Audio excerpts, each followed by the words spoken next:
For today's video guys, we will make a cordon bleu chicken.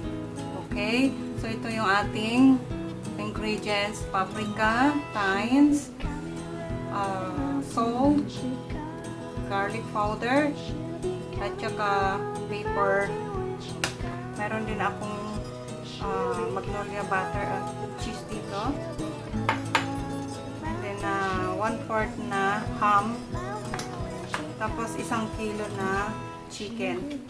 So ang gagawin ko muna nito is ipa-flat ko muna siya.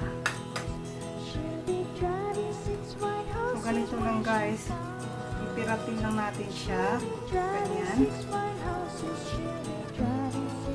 Now, paghaluin natin ang ating mga sangkap para i-marinate natin siya. Ganun lang guys.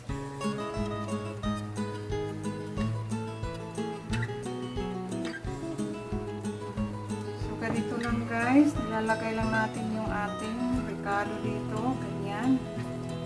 Ayan. Ganyan siya. Tapos yung ating isang ham. Ganyan. Isang tiwa na cheese. I-roll mo lang siya. Ganyan.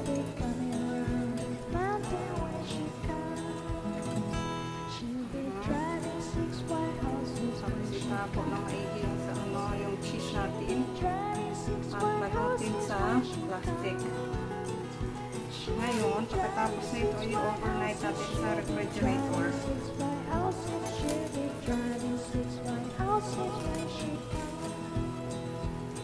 Ayan lang guys.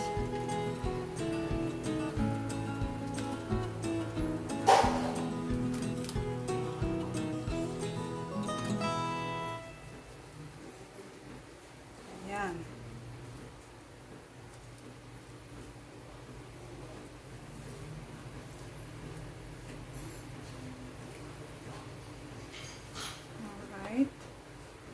Ganyan. So, ito na yun guys. So, ito na yung nabuo natin. 6 na pirasong cordon bleu. So, i-overnight muna natin siya sa refrigerator para lulutuin na bukas. Okay? So, sa second kong